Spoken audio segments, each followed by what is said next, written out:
Hello everyone, thanks for coming back to watch another video. This video is going to be a little bit shorter. I'm sure some of y'all are like, yay! If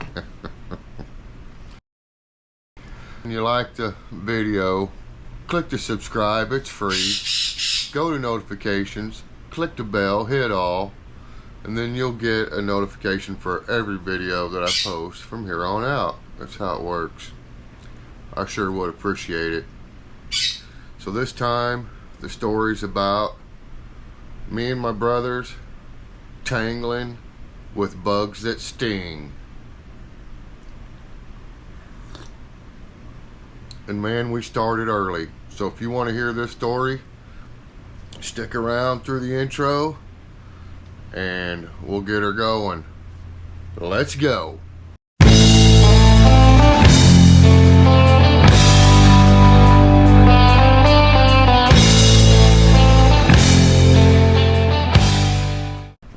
Alright you guys, thanks for sticking through the intro.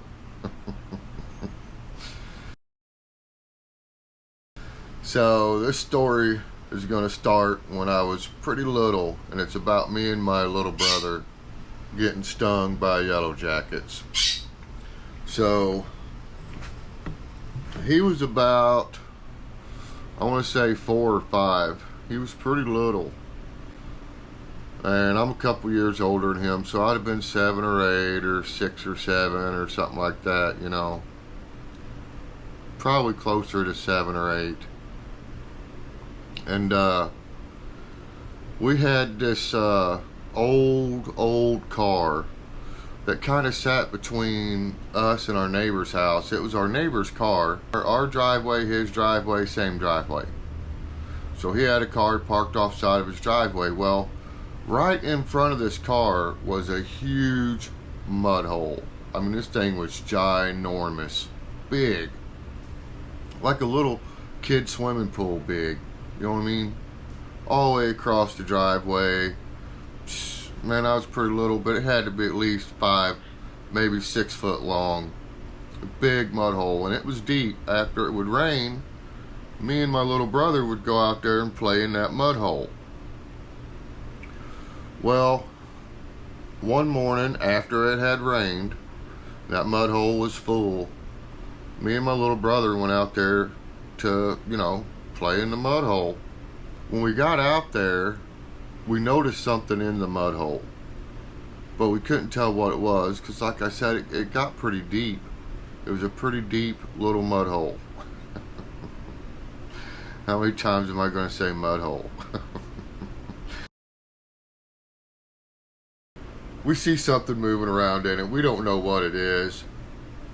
Now, we have found bullfrogs in this mud hole before after it rained. Big, giant, fat bullfrogs. And we'd always catch them and then carry them over to a pond a few hundred yards away and throw them back in that pond. So we thought it was just another big bullfrog, right? I get a stick because I'm bigger. I get a stick and I start poking around in the mud hole to figure out what's in there. Sure enough, this thing, bam, grabs a hold of that stick, and I'm pulling on it, and I pull it out of the water, and it's a big old alligator snapper. Now, it wasn't huge, but it was pretty big, you know. I'd say it was probably 8-10 inches across, which when you're as little as we was then, that's a pretty big one. Scary looking when you're that little. Your grandpa's always telling you how it's going to bite your finger off, so you don't really want to mess with it, right? Well, it's got a hold of this stick and it's not letting go. So I just drag it on out, right? Well, I tell my little brother, I'm like, hey, listen, get back. This thing will get us, you know, it'll bite. Get back. So he backs up to this old car. The old car I told you about in the beginning before I started rambling. But anyways, he backs up to this old car. I'm like, yeah, stay over there, Jay, stay over there. And I'm trying to, you know, be a big brother and get this turtle away and far enough away from us where it won't hurt us. And while I'm dragging this turtle off, I keep looking at my little brother, you know. I keep checking on him, because when we was growing up, that's just how you always had to pay attention to your siblings, because you never knew what was going to happen as far as, you know, getting hurt. So I look over and I'm watching him and dragging his turtle, and I'm yelling at him, talking. I'm about to get it. I'll be back over there. We're going to play, you know, Marco Polo. I don't know if that's what I said, but I was hollering something at him. Anyways, I dragged the turtle over out of the way, and I start heading back towards my little brother, and I see him doing this. And he's, you know, like he's swatting something away. Well, we never had any issues with any kind of bees or wasps or anything yet. So I really had no idea what my brother was doing. I didn't know if he was swatting at gnats or mosquitoes, or, you know, I never thought about it being something that would sting him. So I'm walking back towards him, and then I notice he starts like swatting at himself. Okay, so back then we wasn't wearing shirts. We just had our shorts on. That was it. Barefooted, wearing shorts, running around, right?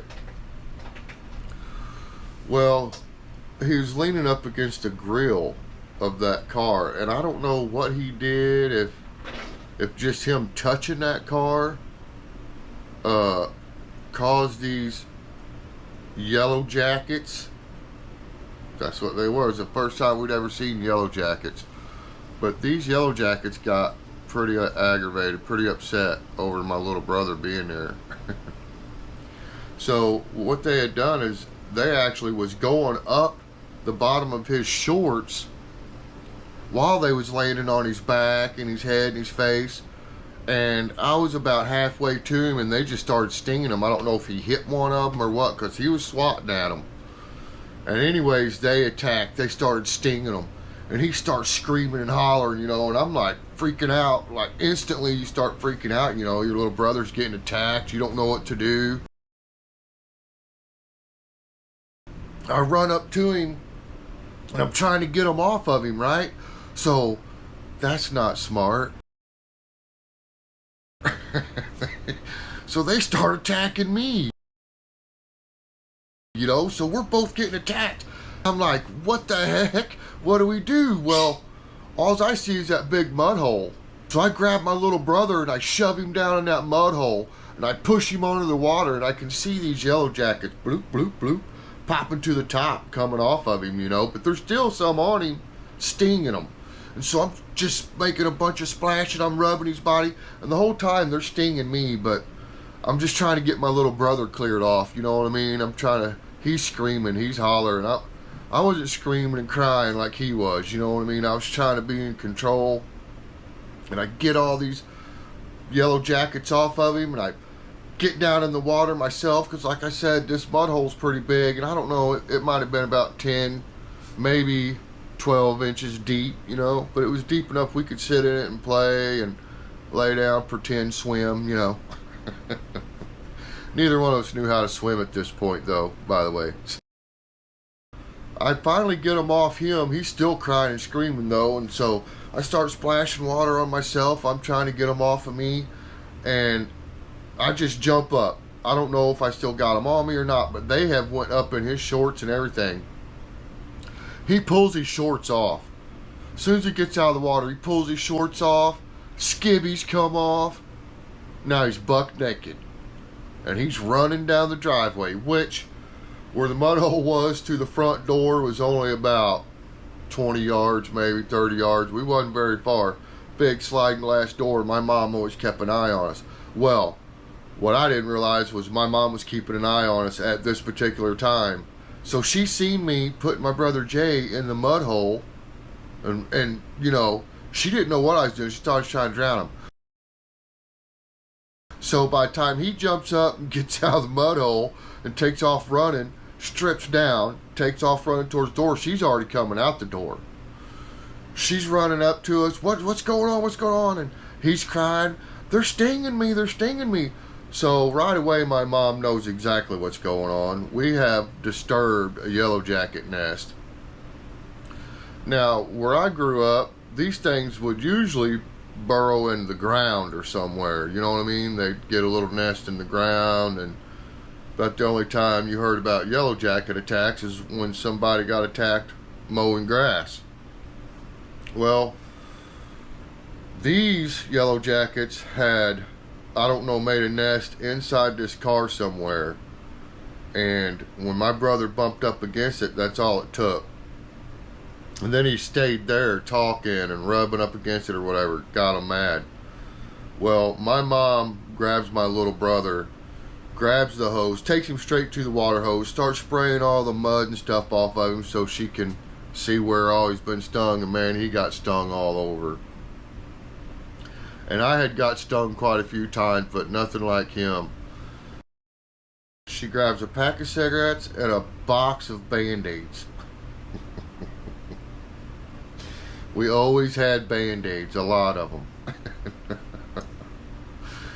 She gets him down and she starts breaking these cigarettes up. And she's putting the tobacco in her hand and she spits on it. I don't know how many times, but she spit on it enough to where it all was wet. And then she just started putting this tobacco on all them stings and then putting a Band-Aid over it. I mean, he had them all over. She's putting Band-Aids all over him, pulling stingers out. It was awful. So she gets my little brother squared away, and I learned that tobacco, wet tobacco, I don't know if it's true or not, but she did it every time we would get attacked by something that stung us. She would put tobacco on there and then a Band-Aid, but she always spit on it. I don't know. It made you feel better. I don't know if it worked, but it definitely made you feel better. So anyways, that was our first run-in with the yellow jackets.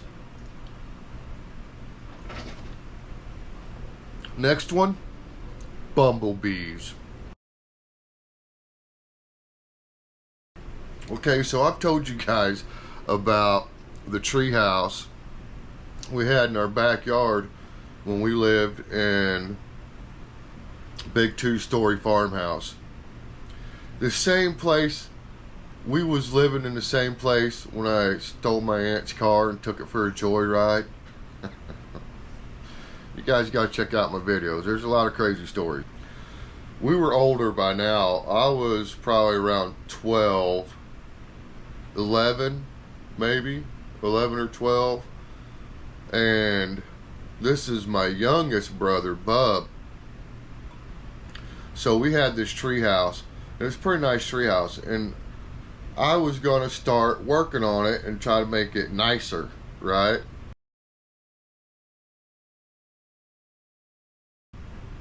And so I had climbed up there and started pulling old rotten boards out and putting new boards in, yada yada. Well, we had this big wood stack underneath that tree house. And that's where they would stack all the wood for the winter time, right? And then we'd haul it from there to the house, which was a pretty good click, you guys. Make you tough pretty quick. You got strong hauling firewood at my house. Your legs, definitely. Pretty good click. I got off subject. On this big wood stack was this old indoor-outdoor carpet. I'm not sure where this carpet came from. I can't remember. It wasn't always there, and it had only been laying on the wood stack like most of the year. So it hadn't even been there that long. And I thought I could probably use that in the treehouse. You know what I mean? Put carpet in the treehouse. Be doing pretty good, right? High profile. I'm up in the treehouse, and my youngest brother, Bub, he comes walking out there. Now, he's little. He's real little. He's probably, see, I'm 12, 11, 12. Jay would have been around 9. So Bub would have been around 7. Okay, so Bub, he's 7. He comes out there, what you doing, Matt? What you doing, Matt? And I'm telling him, you know, I'm working on the treehouse. You want to help me? I'm not letting him up, but I got a rope. And I'm going to drop a rope down, and I want him to take that carpet, that roll of carpet, tie the rope around it. We all knew how to tie knots by then. Tie the rope around it so I can pull that carpet up in there and start cutting it and putting it down. And he's like, okay. So he goes over. So he goes over to the wood stack. I drop the rope, and the treehouse is basically right above the wood stack, you guys. So I drop the rope down. He grabs the rope, walks over that carpet, and just pulls it off the wood stack onto the ground so he can tie it up. Now you got to remember he's little, so he's reaching up. He's reaching up almost as high as he can to grab this carpet, and he's got to grab it by the end and pull it off. Well, as soon as he grabs it and starts pulling it, like I said, I'm right above him, and I'm about maybe 15 foot above him, looking straight down, and I see big bumblebee flying out of the end of it. Couple of them, right? They come flying out, and I told Bub, I was like, Bub, watch out, there's bumblebees. He's like, I seen them. I don't think he really knew what a bumblebee was and what it could do yet. He pulls it down. I'm like, they'll sting you. And about the time that carpet hit the ground, before he could even bend over to put the rope around it, a swarm of them come out of this carpet. And I seen them coming. You could hear them too. And that's the weirdest thing. I don't remember hearing the yellow jackets, but I heard the bumblebees. The brrr. They come out of that carpet, man, and I told Bub, run! Now remember, the house is a pretty good click. I've already said that, carrying the wood. It's about 50 yards, maybe 60 yards. It's a pretty nice little dash. You understand what I'm saying? And I said, run, Bub, run! Because I seen these bumblebees hitting him. They was bouncing off of him while he's running. And he's screaming, ah!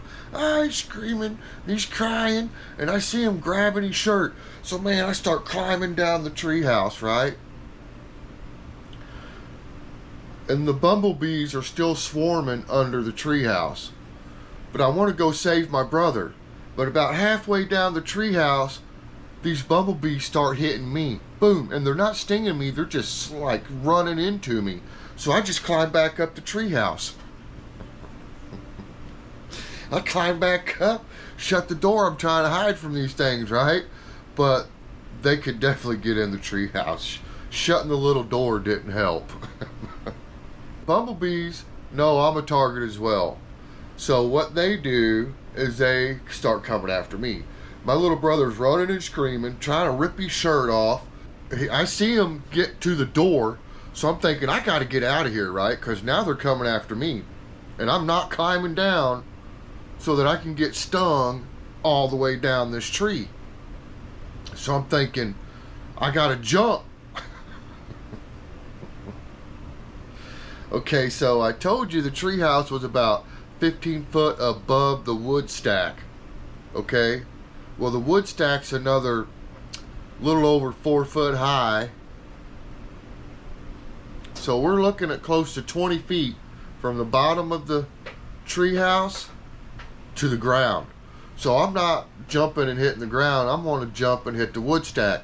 But the carpet is literally right beside the wood stack, and the bees, bumblebees, are just swarming out of it.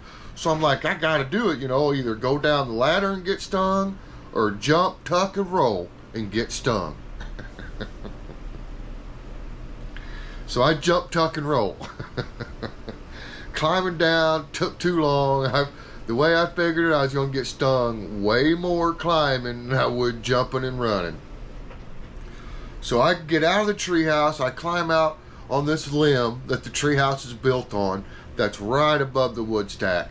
And so I just drop down, hit the wood stack, eat my knees, bam! You guys know what I'm talking about. Some of y'all know what I'm talking about. I come down, my head hit my knees, boom, fat lip. I tried to tuck and roll off the wood stack. Now that's a 4 foot drop.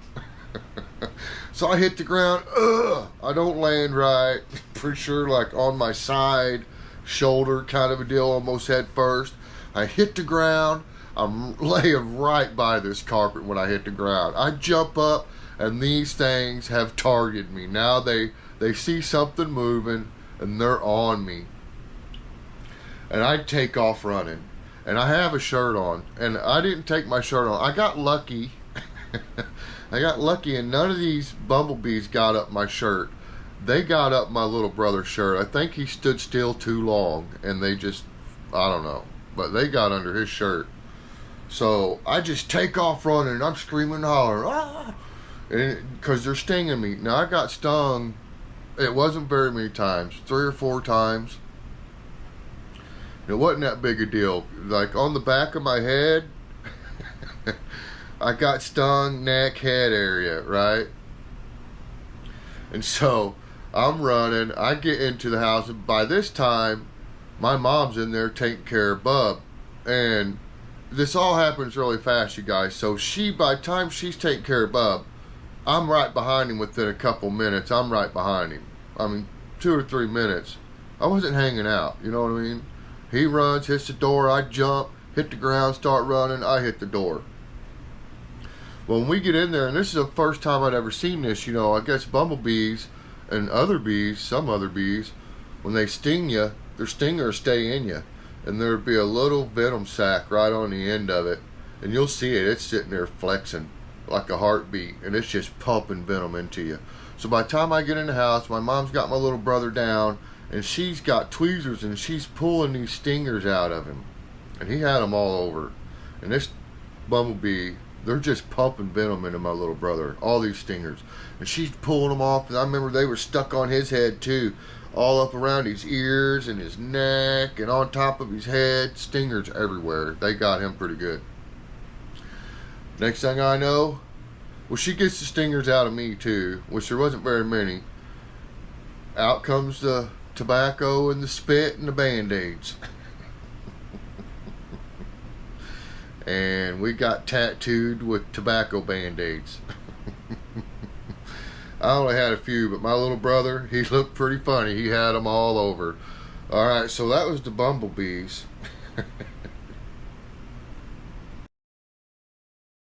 One more, I gotta tell one more. And this one is about yellow jackets. And this is when we lived on the farm in the little town where I camped out during a tornado. If you ask my older brother, he says the tornado went right through our field. I get sidetracked, you guys, ADD.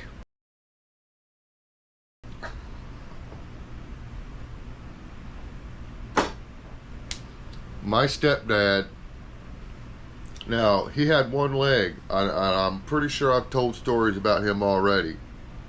Well, he's on a ride mower. He's out there mowing the yard. And I think it might have only been like the first or second time he'd mowed this yard. That's how recent it was from when we had moved in there. That's how quick. We get moved in, he mows the yard. We're playing, and I can't remember where we was playing. We had a couple barns on this property, so we was probably in the barn playing, you know, because we had cows too. We was always playing, messing around with the calves, playing with the calves. We hear my stepdad hollering and screaming. Now he's got one leg, and when he would ride the mower and cut grass, he didn't carry his crutches with him. He would leave his crutches wherever the mower was parked. He'd just leave them propped up there, because if he did have to get off, he could just hop around on one leg, do what he had to do, and then get back on the mower, right? Wasn't no big deal. Well, this time it was a big deal. I don't know how many yellow jacket nests was in the ground on this property, and I think it might be why the people who lived there before moved, because our whole front yard, and it was a big front yard, you guys, we had big apple trees and everything, was swarming with yellow jackets. It was like one nest got disturbed and he's trying to get away from it, And while he's trying to get away from it, he's driving over more nests, and they're coming out. And they're just swarming him, and he's out in our yard. One leg, you guys. Because they're in his face and everything. So I don't even know if he could really see where he was going. But it was awful, you guys. And he's driving around our yard, and he's trying to outrun and get away from these yellow jackets. And he's hollering, and he's screaming, he's telling us, get the hose, get the hose. We're like, what are we getting the hose for? So we run, and me and my older brother, we run for the hose, and we're trying to pull this hose out. And I got the hose. My little brother, or my older brother, Mike, he goes and he turns the water on. As soon as he turns the water on, he runs and takes the hose from me because he doesn't want me to get stung. He's always ready to sacrifice ourselves for our little brother. You know what I mean? Always. So he pushes me back. He grabs the hose. He takes off running towards my stepdad. My stepdad sees us. So he's as fast as that mower could go. Across the yard, here he comes. And you can see the yellow jackets around him. I mean, it was seriously crazy, like a cloud around him. And he's hollering, spray him, spray him. So my brother, he starts spraying towards my dad. My dad, he's running right into the water. And as soon as he gets close enough to where the water is hitting him, he stops. And he jumps off the mower, shuts it off, jumps off the mower, hits the ground, and just starts rolling back and forth, rolling. And my brother Mike's just squirting him with the water hose. It was kind of like a game. It was fun. He's squirting him. My dad, he's trying to get these things off of him. And finally, I don't know if he was just like, he knows he can't stay there, because these yellow jackets are starting to come towards my brother now too. Now I'm back a ways behind my brother. And so my stepdad tells my brother, drop the hose and run. Drop the hose and run. You boys run. Go to the barn, get in the house, run. So we take off running. So my brother drops the hose. We take off running. Well, we're looking back because we're worried about our dad too, you know. So we're running. We're like, come on, Dad. We're hollering, come on, Dad, come on. And he jumps up with one leg. And I mean, I don't know if you guys ever seen a person run with one leg. But it was like his leg that was missing was there. He was just running with that one leg, and he got away. Got in the house, and as soon as he got in the house, my mom broke out the tobacco and the spit and Band-Aids. Hooked him up with the tobacco Band-Aid fix. It worked, you guys. I don't know what makes it work. I don't know how it works. But none of us ever got sick from being stung several times. None of us ever had big bad welts. It worked. That spitting tobacco will take the sting away, draw the poison out. I don't know. It works. But anyways, yeah.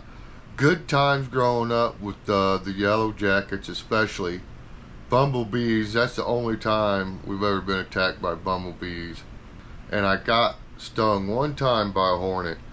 And it felt like somebody taking a soldering iron and just stabbing you with it while it was on. You know what I mean? Just a burn. I was taking a hot water heater out of a trailer house. And we're replacing a hot water heater. I pull the door off where the hot water heater's at, and as soon as I pull the door off and set it down, I see something come flying out of there. Now this thing was as big as a peanut. Yeah. And it come flying out of there and it said, boom! Hit me right between the eyes, you guys. And when it hit, it stung. And it shut both my eyes. It swelled my eyes shut. About 10-15 minutes. My eyes were swollen shut. So I had to go to the hospital on that one, which nothing really happened. Maybe some minor brain damage, but no worse than what I already had.